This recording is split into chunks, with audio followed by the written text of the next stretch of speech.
lien vers d'autres vidéos du style si ça vous tente. Donc n'hésitez pas à regarder. On va comme toujours lire le résumé, lire un extrait du début du roman, puis je vais vous donner mon avis dessus. Donc je crois que j'ai tout dit. On est parti. Stella Lane est une jeune femme brillante pour qui les chiffres n'ont aucun secret. Si sa carrière professionnelle est parfaitement épanouie, sa vie personnelle est plutôt un échec. Elle est affectée du syndrome d'Asperger, une forme d'autisme qui la tient éloignée des autres. Comment se faire des amis quand on cumule une grande timidité et une franchise un peu brutale? Quant à sa vie amoureuse, elle est inexistante. Stella comprend mal l'intérêt d'avoir un homme dans sa vie, mais curieuse et poussée par sa mère qui se désespère de la savoir célibataire, elle décide de résoudre ce problème comme une équation mathématique avec méthode et détermination. Elle sollicite les services d'un escort boy pour qu'il lui apprenne les bases des relations amoureuses. Michael loue son corps à contre-cœur aux femmes sensibles à son charme. Quand il fait la connaissance de Stella, il est stupéfait. Pourquoi une si jolie jeune femme, tellement brillante, a-t-elle besoin de ses services? Il va vite découvrir sa timidité, ses craintes. Ensemble, ils vont apprendre à les dompter, vaincre le mur qui se dresse entre Stella et le bonheur. Voilà. Écoutez, un résumé plutôt pas mal pour une fois, donc je tiens à le dire, qui en dit pas mal, mais pas trop non plus. J'ai connu pire. Je sais que tu détestes les surprises, Stella. Comme nous voulons à la fois te faire part de nos attentes et te fournir un délai raisonnable, nous tenons à te dire que nous sommes prêts à avoir des petits-enfants. Stella Lane leva les yeux de son déjeuner pour les poser sur le visage vieillissant mais gracieux de sa mère. Un maquillage subtil attirait l'attention sur son regard couleur café, prêt à en découdre.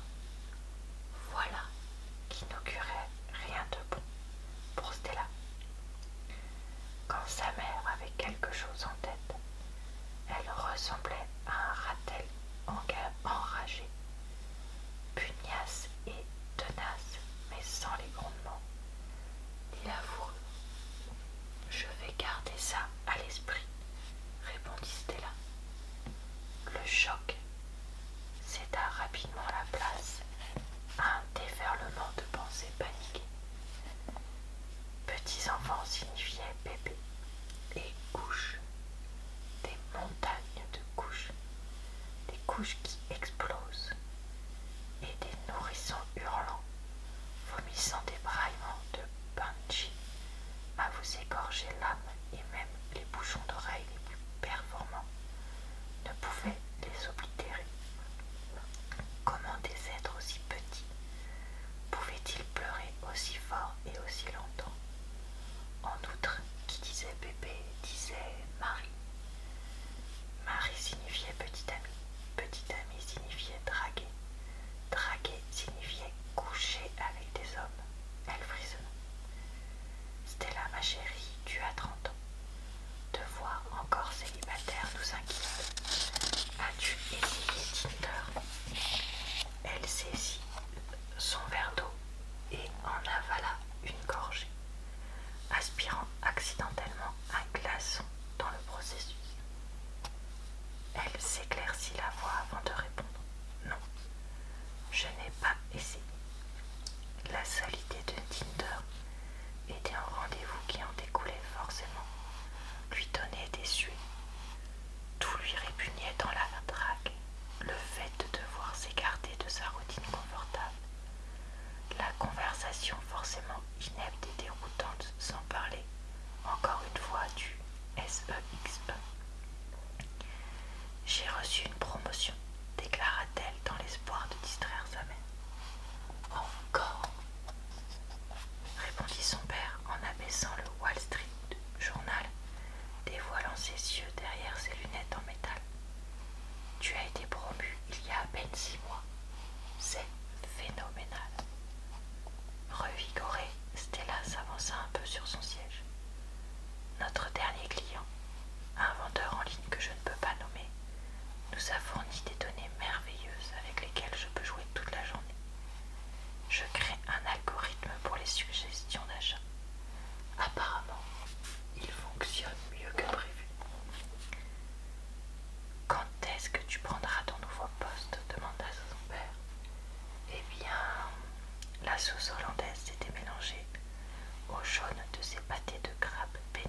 d'interagir davantage avec les clients.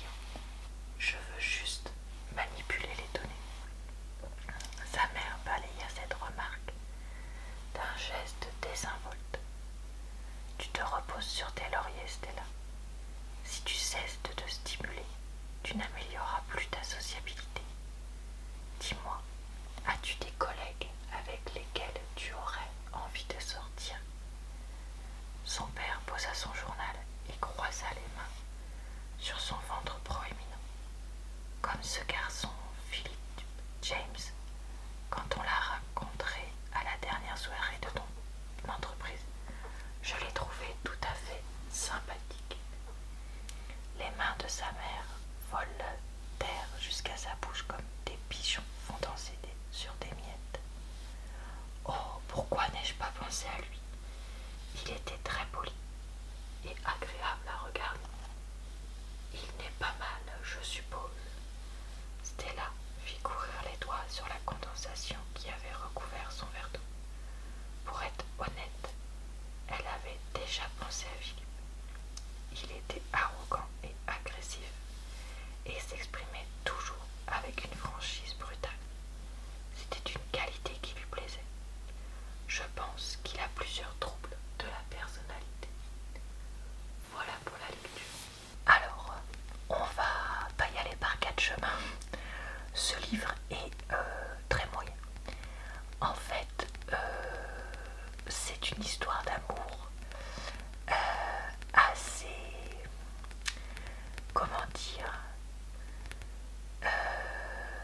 classique, mais avec beaucoup de scènes très intimes.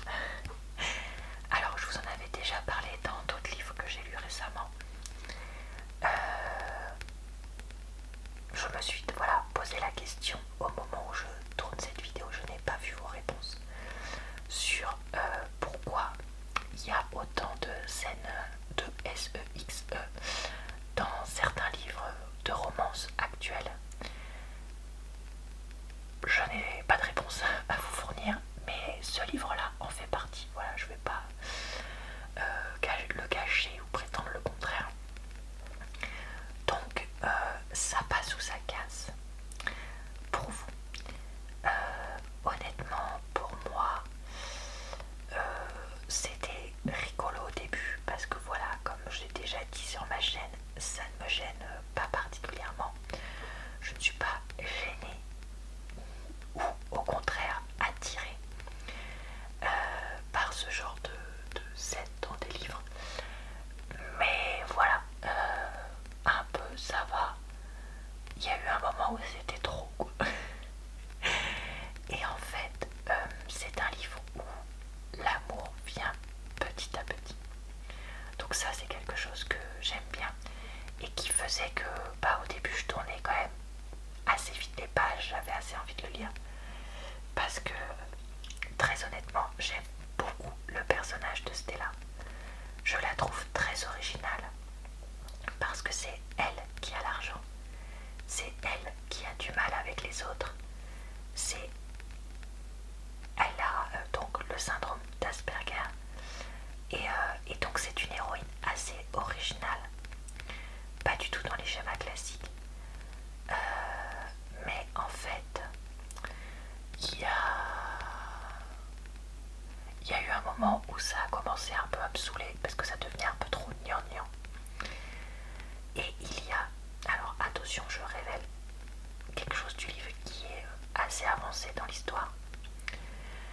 Un moment où il y a une séparation parce que tu es trop bien pour moi, ah non c'est trop qui est trop bien pour moi.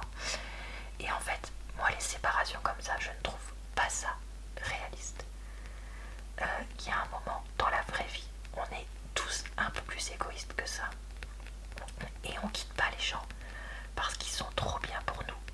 On quitte les gens parce que, enfin, si on les quitte parce qu'ils sont trop bien pour nous, c'est parce qu'on ressent un complexe d'infériorité ou qu'on ressent ou qu'il y a d'autres choses qui vont pas. Mais c'est pas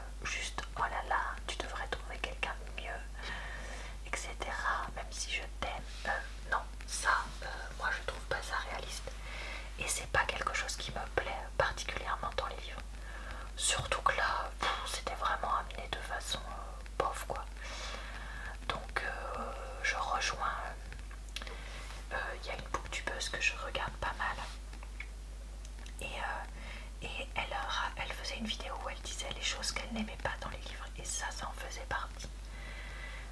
Les séparations qui servent à rien, qui servent juste à pimenter une fin de livre, et là c'est vraiment le cas.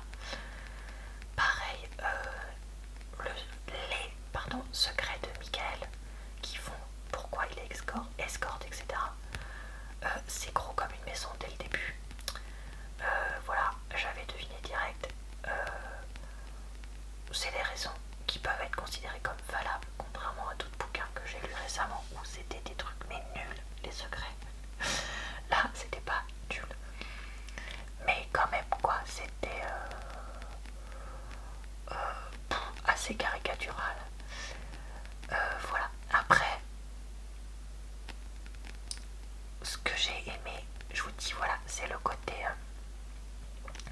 un peu moins conventionnel des rôles attribués aux deux personnages principaux.